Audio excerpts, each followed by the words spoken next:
근데 결론부터 제가 말씀을 드리면은 이번 회차에서 더 이상 유찰되기는 현실적으로는 좀 어렵습니다. 근데 제가 생각을 할 때는 이 물건이 단점도 너무 극명하게 가지고 있는 물건이에요. 오늘의 경매 물건은 중요한 게 뭐라고 그랬죠? 입지를 베이스로 해가지고 가치평가를 상당히 좀 잘 해야 되는 물건입니다. 그리고 두 번째 중요한 포인트는 이 건물들의 형태와 배치를 잘 봐야 돼요. 그런 얘기만 부동산 가서 듣고 나면은 야, 여기가 이제 노다지야, 노다지 느낌에는. 근데 제가 재밌는 얘기 하나 해드릴까요? 제 나이가 이제 좀 있으면은 이제 40인데 제가 말씀드렸던 요 개발 계획 있죠. 이런 호재들 20대 때부터 이 얘기 들었거든요. 거의 한 15년, 16년, 20년째 제가 이 소리 듣고 있어요.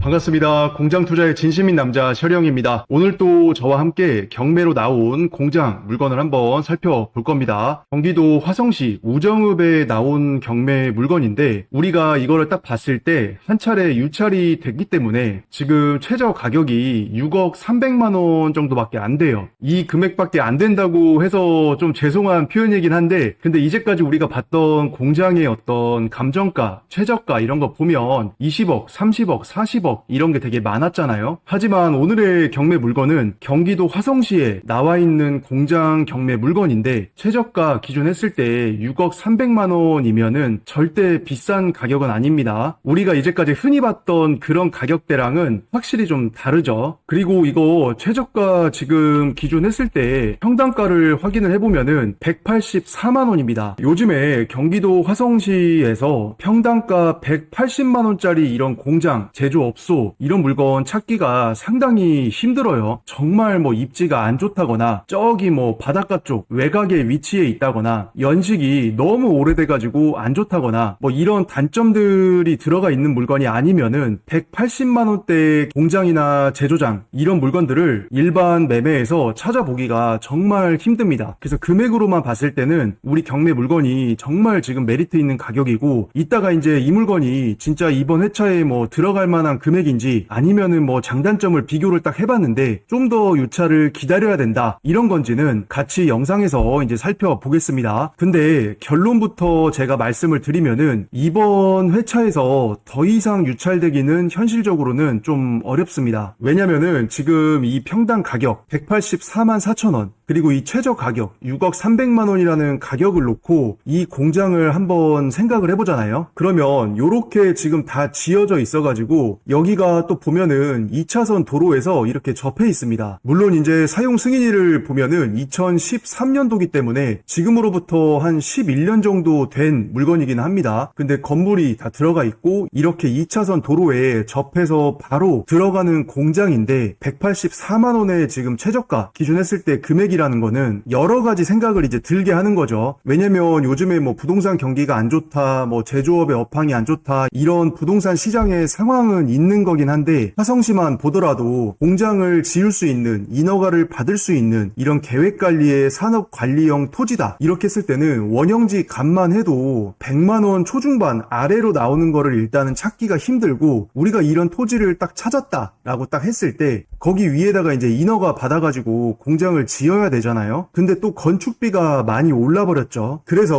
오늘의 경매 물건이 위치한 이런 토지 위에다가 이런 형태의 제조업소 이런 거를 신축을 딱 했다라고 했을 때는 원가 자체가 무조건 평당 184만 원을 넘어갈 수밖에 없습니다. 아무리 싸게 짓는다고 해도 맨 땅에다가 인허가 받고 관련된 세금 내고 신축 비용 들이고 뭐 하고 딱 해보면은 이 원가 총액 자체가 180만 원을 넘어갈 수밖에 없단 말이에요. 근데 오늘의 경매 물건은 지금 한 차례 유찰이 딱 됐기 때문에 184만 원의 평당가로 시작을 한다. 근데 어떤 상태다? 2차선에 접해 있는 계획관리의 산업관리형 토지에다가 지은 지 11년 된 공장 건물이 이미 들어가 있는 물건이다 라고 했을 때는 어떻게 보면 무조건 경매로 취득을 했을 때가 내가 맨 땅에 헤딩 해가지고 새로 짓는 것보다 저렴한 케이스가 돼버리는 거죠. 해서 이런 거는 진짜 우리 물건이 분명한 장점이긴 합니다. 근데 제가 생각을 할 때는 이 물건이 단점도 너무 극명하게 가지고 있는 물건이에요. 그래서 우리가 이렇게 장점과 여기다가 단점, 그리고 여기다가 요즘의 어떤 부동산 시장의 상황, 신축하는 데 들어가는 기간, 비용, 노력, 그리고 요즘에 나오고 있는 이 토지, 원형지의 가격, 신축, 비용, 이런 것들을 다 버무려서 고민을 해봤을 때는 경매로 이번 회차에 들어갈 만한 메리트가 충분히 있습니다. 그렇다고 해서 무작정 불나방처럼 달라든다?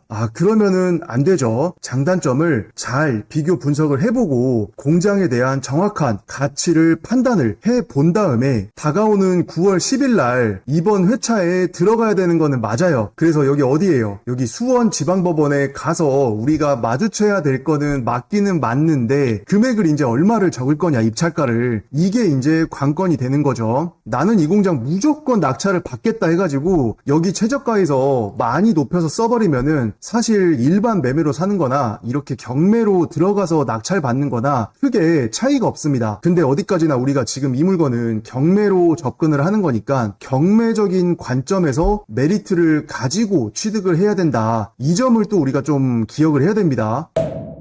이 물건은 입지 분석하는 거랑 분석한 입지를 바탕으로 해서 이 물건의 가치를 얼마나 쳐줄 거냐가 이 물건을 해석할 때 중요한 기준 중에 하나예요. 그래서 현황은 빠르게 한번 보겠습니다. 토지는 공장 용지 본부지 딱 한 필지만 나왔습니다. 왜냐하면 2차선에 접해 있기 때문에 도로 지분이 없다. 그리고 건물을 보면은 총 3개 동이 지금 들어가 있는데 40평짜리 제조업소 하나 들어가 있고 그 다음에 2층으로 된 공장 건물 또 하나 들어가 있습니다.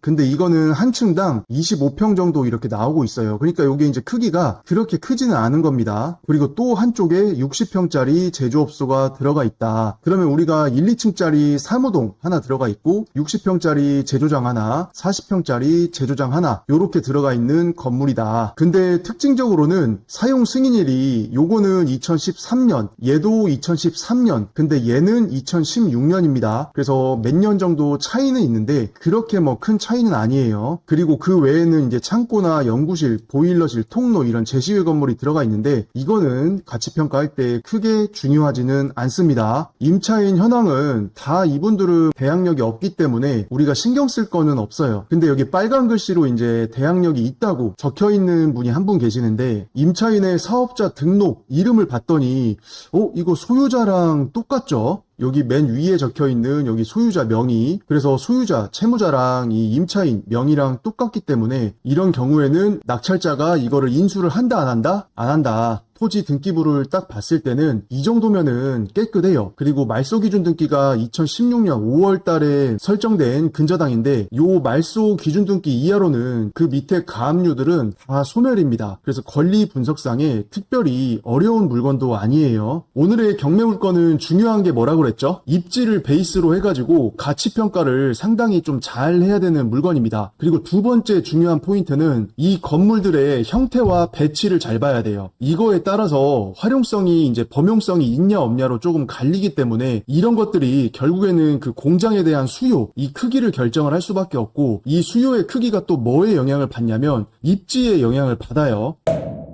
자, 가운데 보이시는 게 우리 경매 목적물인데 조금 넓게 한번 보겠습니다. 주변에 공장이 조금 들어가는 있고 여기 2차선 도로에서 바로 지금 들어갈 수가 있는 거죠. 거리 뷰를 한번 딱 보면은 자, 여기에서 그냥 바로 이 공장으로 이렇게 들어가는 겁니다. 그러니까 진출입이나 이런 거는 상당히 편리하기는 해요. 근데 벌써 딱 느껴지는 게 2차선 도로에서 들어오자마자 공장에 마당이 펼쳐져 있는데 마당의 어떤 깊이, 그 마당의 폭이 그렇게 여유 있진 않습니다. 거의 느낌은 들어오자마자 브레이크 딱 잡아가지고 요 건물, 요 행거도 앞에서 끼익 하고 멈춰가지고 마당으로 들어가야 된다. 요게 벌써 조금 이제 걸리긴 합니다. 그리고 여기가 이제 한 층당 25평 정도 됐던 2층 구성으로 된 사무동 요렇게 들어가 있는 거죠. 그래서 우리 물건은 어떻게 보면은 이제 공장동을 가든지 요 사무동을 들어오든지 2차선 도로에서 딱 들어와서 여기에서 그 브레이크 한번 딱 밟아준 다음에 공장으로 가냐, 후진해가지고 사무동으로 들어오냐, 요게 조금 사용상에 있어서 불편할 수는 있다. 이게 일단 첫 번째 느껴지는 단점 중에 하나긴 합니다. 근데 장점이 뭐였다? 2차선 국도에서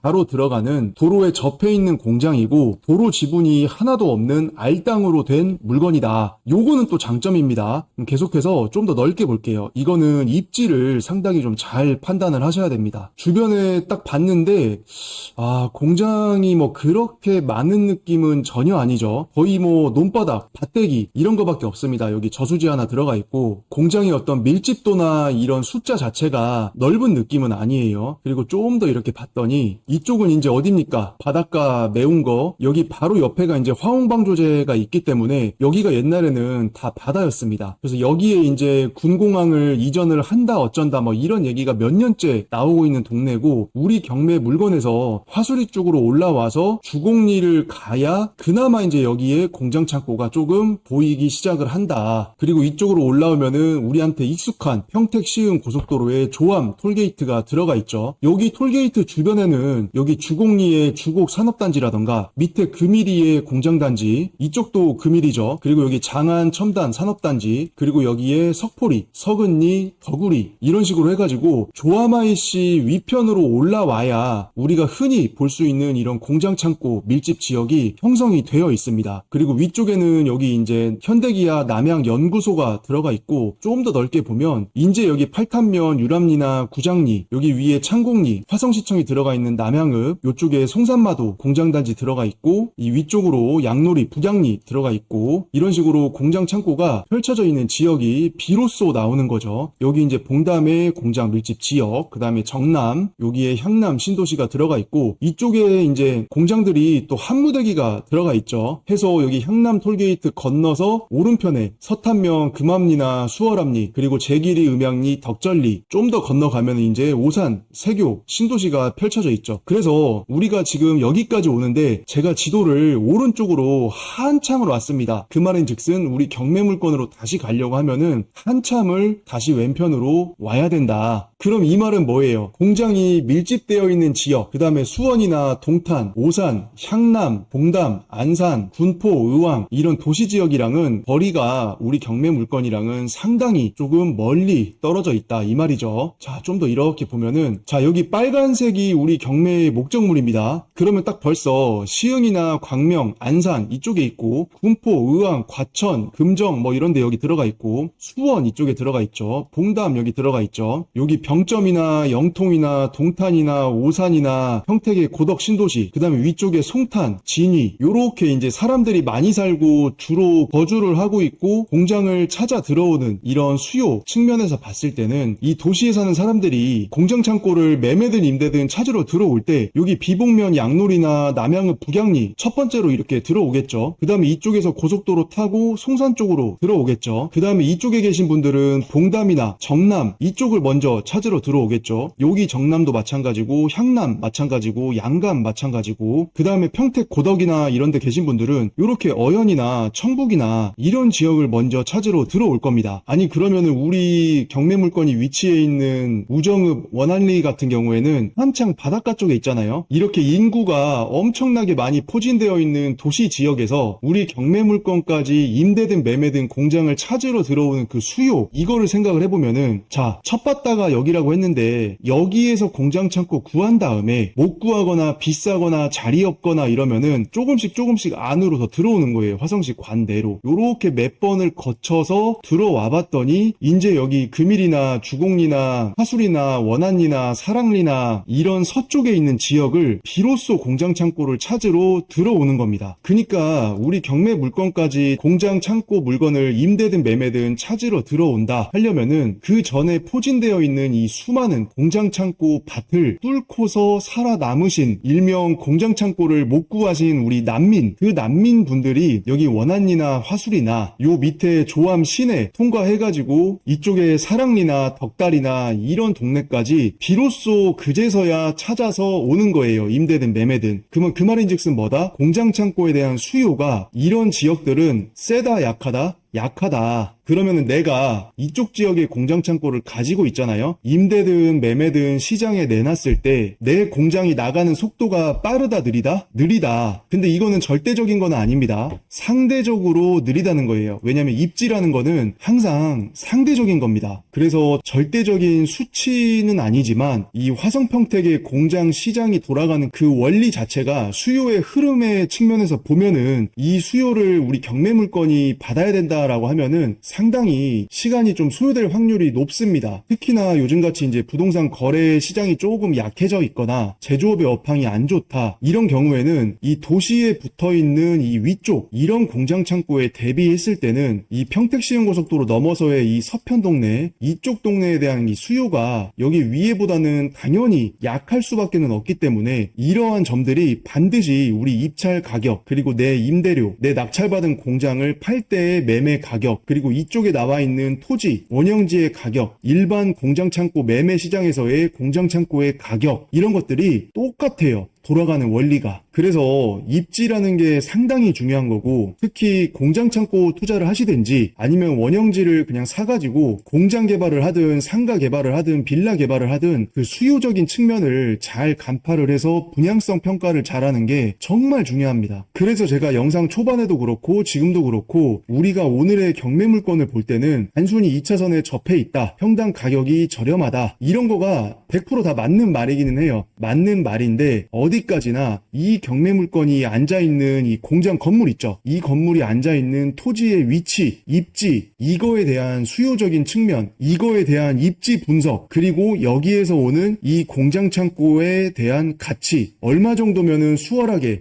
매매를 할 수가 있을지, 임대를 놓을 수가 있을지, 이거를 잘 고민을 해보셔야 된다는 얘기입니다. 제 개인적인 생각을 잠깐 말씀을 드리면은 절대 이 물건은 최저가에서 높게 쓰시면 안 돼요. 무리해서 받는 순간 나중에 내가 엑시트를 해야 될 때도 내 시세 차익이 그만큼 줄어드는 거고 내가 시세 차익을 조금 욕심을 내는 순간 매도 기간이 얼마나 길어질지를 모릅니다. 이런 입지에서는. 그래서 입찰가 자체를 절대 크게 쓰시면 안 됩니다. 물론 이 물건 주변을 조사를 해보신 분들은 알겠지만 호재는 다 있어요. 조암 IC 가깝죠. 이 주변에 조암, 택지지구 해가지고 요 주변에 뭐 개발한다고들 하죠. 철도가 뭐 들어온다 어쩐다 얘기 있죠. 군공항이 이전을 해가지고 비행기를 타고 다니는 시대가 화성 서편에 열린다. 이런 얘기 있죠. 여기 조암 IC 이렇게 나와가지고 여기에 화수사거리라고 있습니다. 그 화수 슈퍼 상당히 뭐 시골에서만 볼 수 있는 오래된 슈퍼 그 있는 사거리에서 77번 타고 여기 선창포구 넘어서 남양읍 장덕리랑 도로가 이어져가지고 이쪽 선창포구 있는 호곡리 여기가 또 엄청 좋아진다. 그래서 지금은 이제 길이 안 뚫려 있는데 여기 선창포구에서 여기 장덕리 77번 도로 여기랑 뭐 이런 식으로 이렇게 이어져가지고 교통이 이제 서로 왕래를 할 수가 있다. 그러면 토지값이나 공장 창고 값이나 이런 것들이 도로가 개통됨으로써 또 많이 올라갈 거다. 또 반대로 이제 밑으로 내려가잖아요. 좀만 내려가면 여기에 기아차 공장이 있습니다. 기아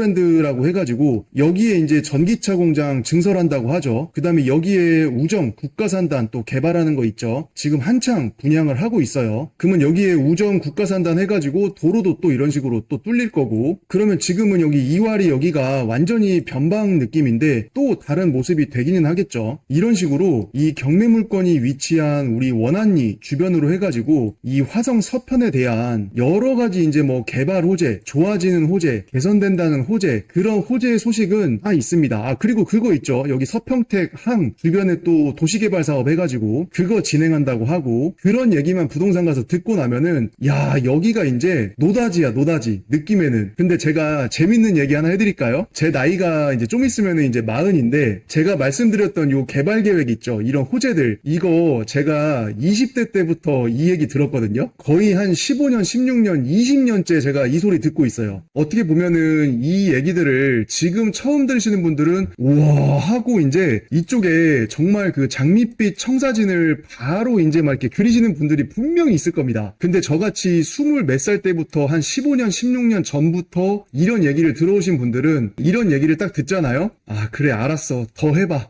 그래. 더 해봐. 약간 거짓말 보태면 이 느낌입니다. 물론 이제 시간이 계속해서 한 해 한 해 흐르고 있기 때문에 그 연도에 맞춰서 개발 계획들이 순차적으로 착착 진행이 되고 현실화돼가는 그런 과정들이 분명히 있기는 있습니다. 하지만 그런 호재들을 우리가 조사하면서 들었다고 해서 그 호재에 대한 가격을 우리 경매 물건에 입혀준다. 입찰가에 반영을 해준다. 선반영하는 거죠. 이렇게 해버리면은 가치 판단 완전히 잘못할 수 있는 거기 때문에 이 공장을 실사용하시려는 실사용자 분이시던 투자를 하시려는 투자자 분이시든지 우리가 경매 물건에 대한 가치 평가, 공장 창고에 대한 가치 평가, 토지에 대한 가치 평가 이런 거 하실 때는 호재를 너무 많이 선반영을 해버리면은 일을 그르칠 수가 있습니다. 그래서 그 점만 조금 조심을 하면은 좋겠어요. 그리고 우리가 이 물건을 가치 평가할 때 좀 조심해야 되는 부분이 또 있습니다. 공장을 사용하는 실사용자 분이시던 투자자 분이시던 나중에 내 공장을 언젠가는 또 매도를 해서 엑시트를 하셔야 되잖아요. 근데 이 물건을 딱 봤을 때 나중에 엑시트를 하려고 다시 말해서 이제 공장을 매매로 팔려고 내놨을 때 조금 걸리는 부분은 있습니다. 그게 뭐냐면은 범용성이 조금 떨어질 수가 있어요. 자, 이게 무슨 말이냐? 이 물건 자체가 토지가 가로로 길고 세로가 얇기 때문에 우리 아까 펜스가 대충 한 이렇게 쳐져 있었죠. 여기에 이제 자바라 대문이 있었고 그럼 요렇게 해서 이제 들어온다는 얘기인데 진출입을 할 때 편의성 측면에서 여기에 폭이 너무 좁기 때문에 살짝 불편한 느낌이 있다. 요게 이제 첫 번째 단점이었죠. 그리고 제가 생각할 때 이 물건이 가장 약점은 뭐냐면은 요 건물의 형태입니다. 이거는 어차피 한 층당 25평 정도 되는 2층짜리 사무실 건물이었으니까 그냥 요렇게 생겼어도 사무실로 쓰는 건물이니까 크게 저기하진 않아요. 근데 요거 지금 제조장이죠. 요거 또 제조장이죠. 근데 얘도 어떻게 보면은 똥똥한 직사각형이니까 크게 가로 세로의 어떤 비율이 나쁘지는 않습니다. 근데 문제는 요 가운데 있는 요 건물 있죠. 얘가 가로 세로의 이 비율 자체가 상당히 좀 기형적입니다. 가로 길이는 상당히 긴데 요 세로 폭이 너무 좁아요. 우리가 요 가운데 있는 공장동 건물을 정면에서 이렇게 바라봤을 때는 그냥 일반적인 우리가 생각하는 그런 공장 건물의 형태잖아요. 근데 이렇게 도면으로 보거나 실제로 가서 보게 되면은 요 세로 가로의 이 비율 자체가 너무 이렇게 젓가락 형태로 돼 있기 때문에 이 세로의 폭이 너무 좁은 거죠. 그러면 이런 경우에는 범용성이 상당히 좀 축소가 될 수밖에 없습니다. 보통 우리가 생각하는 공장 건물이 60평이든 100평이든 150평이든 가로 길이가 요 정도 되면 세로의 폭도 한 요 정도 돼가지고 설비 같은 것도 좀 이렇게 쭉 깔 수 있는 이런 형태의 공장 건물을 우리가 기대를 하는 건데 이 폭이 너무 작아버리면 설비를 이런 식으로 배치를 못하겠죠. 기계 같은 거를 요렇게 늘 수밖에 없습니다. 그러면은 이 설비 깔 수 있는 기계 기구를 놓을 수 있는 그 다음에 뭔가 동선을 설계하는 것 자체도 상당히 제한적이에요. 그래서 이런 얇고 긴 젓가락처럼 생긴 공장 건물이 내 쓰임에 맞다. 나는 요렇게 얇고 긴 건물이 있어도 오히려 내 동선에 좋다. 이런 분들은 이런 공장을 활용하는 데 있어서 지장이 없습니다. 근데 일반적으로 요런 똥똥한 형태의 직사각형 형태의 공장을 찾으시는 분들 입장에서는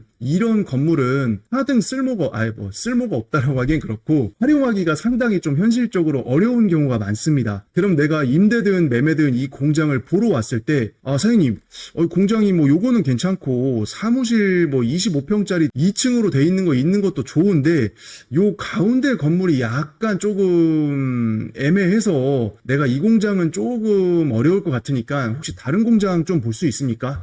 이런 식으로 튕겨져 나가요. 이게 임대를 놨을 때 매매를 놨을 때 손님이 오면은 튕겨져 나가는 게 똑같습니다. 왜냐하면 말씀드린 대로 이런 얇고 긴 형태의 공장 건물이 내 쓰임에 맞는 사용자의 비율이 전체가 100명이다 했을 때 몇 명 안 될 확률이 높아요. 이 시장을 딱 봤을 때. 그러면은 그런 핸디캡이 있는 건물의 형태를 가지고 있기 때문에 그렇지 않은 형태의 공장 건물이랑 똑같은 가격에 이 물건을 내놓는다. 임대든 매매든 그렇게 내놔버리면은 보러 왔다가 튕겨져 나가는 수요자의 그 숫자가 분명히 있을 거기 때문에 이런 경우에는 좀 더 싸게 팔든지 임대료를 좀 더 싸게 해주든지 메리트를 줘야 돼요. 근데 우리 경매 물건은 근본적인 문제가 뭐였어요? 그러니까 문제라고 하기엔 좀 그렇고 근본적인 약점, 태생적인 약점, 타고난 약점 그게 입지예요. 입지. 입지가 아까 봤던 것처럼 좀 도시지역, 공장창고에 대한 수요가 많은 지역에서 좀 멀리 떨어져 있습니다. 그럼 입지도 약간 약점이죠. 거기다가 건물 가운데 들어가 있는 애가 약간 또 생긴 게 약점이죠. 그러니까 장점 빼고는 다 약점이에요. 그러면 이런 점들을 우리가 공장에 대한 가치평가를 할 때 반드시 이 가격에 녹여줘야 된다는 얘기입니다. 그래야 내가 그만큼 리스크를 피해서 이거를 낙찰을 받는 거예요.